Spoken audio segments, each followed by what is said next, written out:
It's the Brad and John Show. The Brad and John Show. Today's date is the 25th of September, and it's exactly 3 months of Christmas, right, John?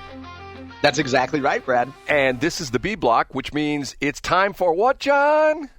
It's time for Brad's Top 3. It's time for Brad's Top 3. It is time for Brad's Top 3. And we start off with...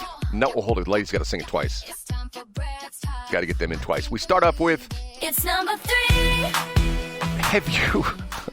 I saw this story, and at first I thought I was reading the Babylon Bee, but it was actually, and I've seen it in two places. Have you seen this new presidential line of portraits in the White House? Have you know what I'm talking about, John? No, I haven't seen this. Oh, my God, this is so funny. This is something new, because I think there already is like a presidential gallery that has a picture of all the presidents in some hallway or something in the White House. I don't believe this is the same thing. This is something that Trump put out. But it's the same kind of concept. It's got all the pictures of the president. And you go down the wall, and like in recent history, you'll see the George W. Bush portrait. Then you'll see the Barack Obama portrait. Then you'll see the Donald Trump portrait. And then you have, and then there's a portrait between the Donald Trump 45 portrait and the Donald Trump 47 portrait.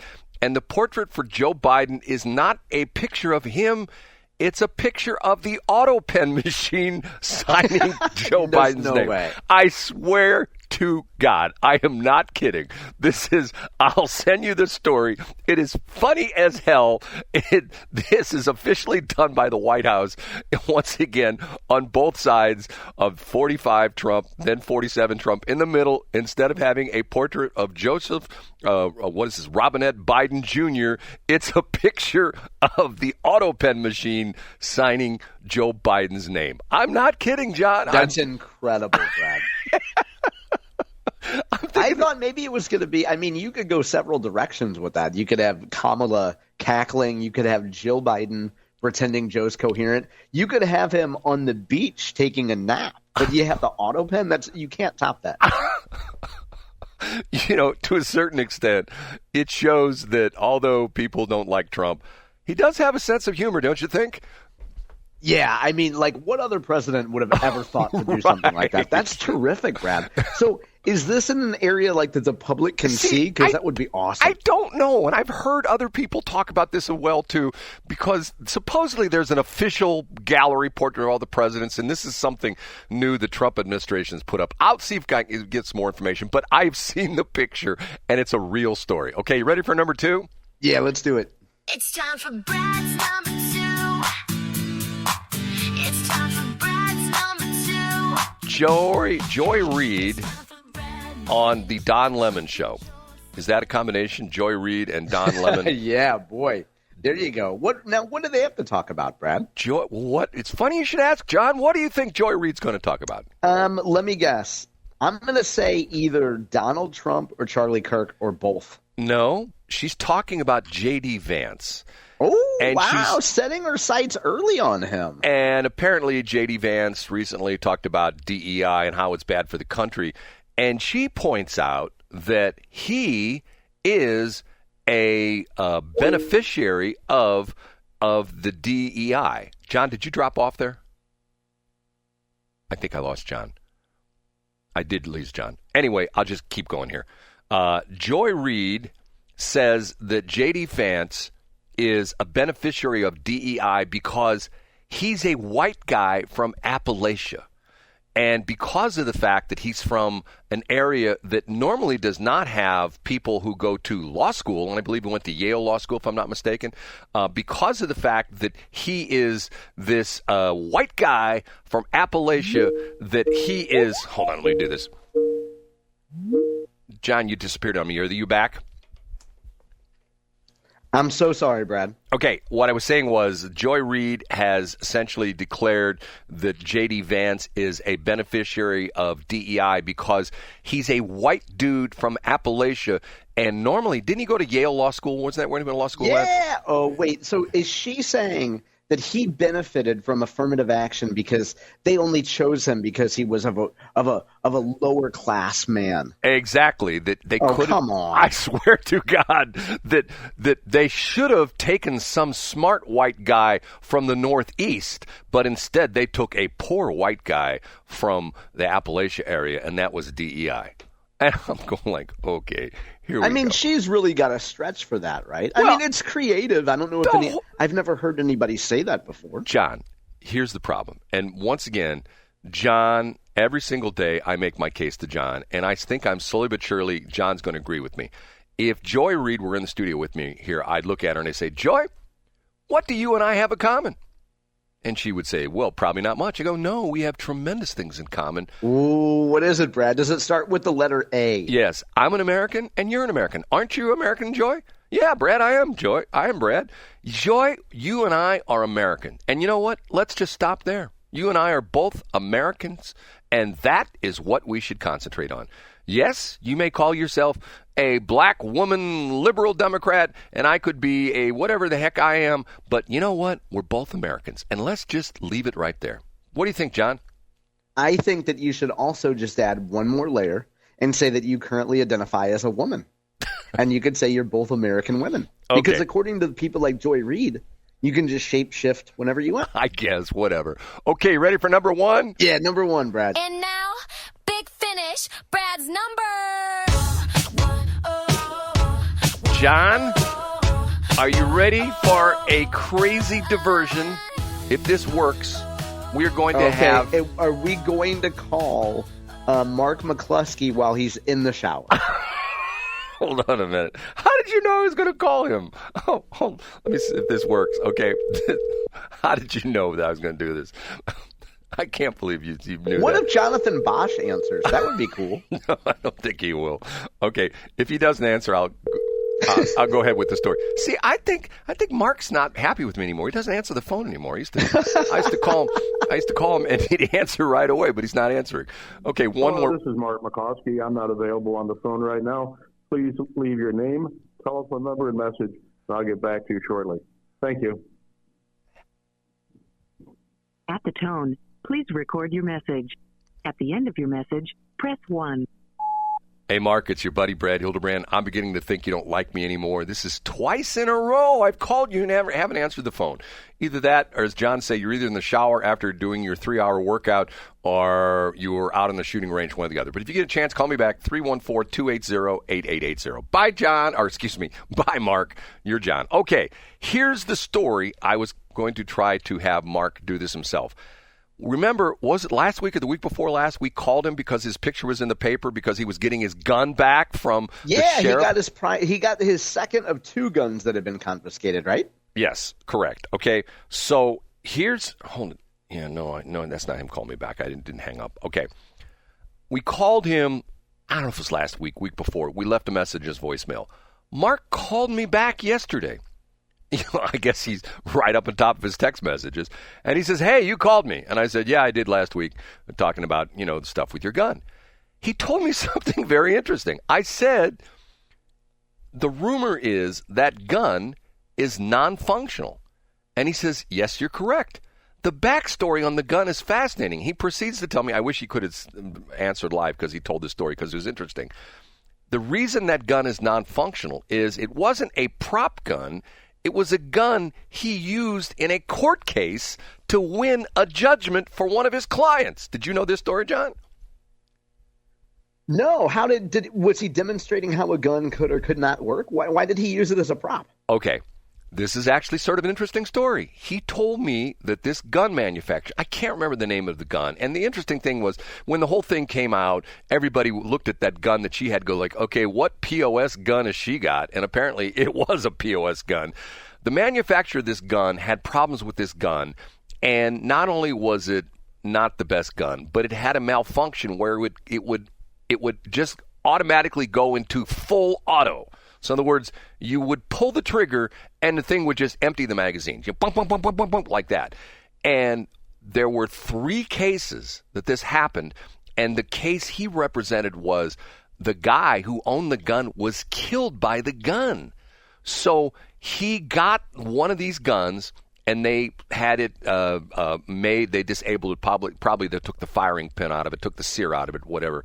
But a gunsmith made the gun inoperable because that was the only way he could get it into the federal courthouse. And he pled the case of wrongful death on this guy who was shot with this same model gun. And I thought to myself, now I've never heard that part of the story. Have you ever heard that, John? Wow. Okay, so ever the more reason that Patty should have been pointing one of those at protesters. Well, right? The interesting thing was, see, that's why I wanted to follow up with him, because we had this conversation after I got a phone with him. I thought, hold on a minute now. So in other words, she knew that was a non-functional gun? And my next question was your AR-15 you were pointing at the protesters? Was that a non-functional AR-15? Yeah, maybe it was just 3D printed. Now, in Patty's defense, that might explain why she had such poor trigger discipline, right? While she was wheeling it around like she was Yosemite Sam. Hold on a minute, John. Hold on. Okay, here we go. Hey, Mark, do you hear me? Oh, hold on a minute. Hey, Mark, do you hear me? Yeah, I can hear you. Okay. I was calling you. You're on the air, by the way, right now, so no potty mouth, okay? All right. I was calling you because of the fact that John does his top three at the top of the hour, and I do my top three. And you're my number one because of the story you told me. So I just went into it a little bit about the gun. Can I ask you a couple more questions about it? Sure. Okay. The gun that Patty had, did she know it was non-functional? Wouldn't have made any difference to her one way or the other because she would not have known how to fire it if her life depended on it. She never had a gun in her hand before in her life. Come on, seriously? No. Really? So she, the real story is this: after the mob broke through the gate, she and our daughter went in to call 911 to no avail, of course. And as she's walking back towards the porch where I was, she walked by the front doors of the house, which are glass, and she could see the mob coming up the front steps. Realized that I could not see them from where I was. And I had a 12-gauge Mossberg set up on the front counter. She thought that looked kind of big and ominous, and she never had a gun before, so she reached into the drawer underneath where I had that gun laid out. And there are a bunch of guns from this case we'd had for a long time, including this gun that we'd had as a display for the purposes of trial. And she picked that one up. Even if it had worked, she'd have no way of knowing how to, A, take the safety off, or B, make sure it was loaded. Okay, now, I told the story you told me the story that this gun, can you mention the manufacturer? Is that okay to do that? Sure, it's Bryco Jennings. The long story is I've sued this company a number of times. They don't exist anymore. They got sued out of existence. Then bought out of bankruptcy by money provided by the last owner, apparently, and now being made under the name of Jimenez Arms in essentially Las Vegas, Nevada. But they're the most dangerous guns ever made. They have this nasty habit of going fully automatic and killing their owners, which is what this case was about, involving that pistol. Well, not that pistol. That was an exemplar, but the real pistol from that case went fully automatic and killed its owner. So that was the interesting part of the story, is that you used this gun as a prop in court, and it had to be disabled because you couldn't bring a working firearm into the court, correct? That's right. I mean, we had actually the case. We were on our way to the courthouse. The case was in Scranton, Pennsylvania. It went on for 10 years in Scranton. We were on our way driving a truckload of exhibits and trial material up to Scranton when the case settled. So it never actually made it there, but it was preparing to go there. So did you win the case then? Yeah, we settled it. Okay, so in other words, this gun had a propensity to malfunction, and in this case, instead of being a semi-automatic, essentially one trigger pull, one bullet being fired, when you pulled the trigger, it just went full auto? Don't even need to pull the trigger. The gun that killed Michael Arbogast, which was the victim, was so dangerous. What happened was, in his case, he just loaded it, racked the round into the chamber, then set the gun down on the top of his pickup truck while he started to load his other pistol. Just setting it down on its side caused it to start firing and fully automatic. And one bullet went through his arm, next bullet hit him right through the bridge of his nose, cut his glasses in half, and ended up in the back of his brain. Terrible, terrible, terrible story, because he falls down right by the open side door of his truck because he was standing there loading his pistol. Then a couple hours later wakes back up in a pool of blood. The medical examiner verified all this. He then instinctively, as he wakes up, pushes his hand, which closes the the passenger side door of his truck. But since he's got a bullet in his occipital brain, he's blind. He crawls around to the other side of the truck to get in the driver's side where his cell phone is. Goes too far. You can see the big bloody handprint on the rear hub, and then crawls back to the driver's side door, gets it open, and then lays over and dies. And the medical examiner said that he was alive for 2 hours after receiving the eventually fatal shot. So a terrible, terrible story. And then his girlfriend, he was out there on his hunting lease in West Virginia, and it was 4th of July weekend, and his girlfriend gets nervous and finds his body 3 days later. Holy cow. And so terrible, terrible story. You represented his estate in court then with the fact that the gun was defective. Yeah, this was a third similar case I had against Bryco Jennings. The one of the cases, a guy down from someplace in southern Missouri. I'll come up with a name in just a minute. But he had a very similar event where first day he was shooting his Bryco pistol he just bought for home defense for his wife. And after his wife got done shooting it, he disassembled it, cleaned it, put in a new magazine full of new ammunition, racked around into the chamber. And as he dropped the slide, it went fully automatic. First bullet goes through the ceiling. Second bullet goes through his microwave. Third bullet goes through the base of his bathroom door. By that time, he's dropped the pistol out of shock. The last shot that goes off, now the pistol is barrel up right under his chair and puts a bullet right up through his rear end, which then lodges in his spine. So, all these things are interesting stories. I'll go on for hours. But we settled that case. But Bruce Jennings, the alleged not owner of the company, it's a very complicated story, but he's sitting in my office in St. Louis with a local lawyer that didn't know anything about guns.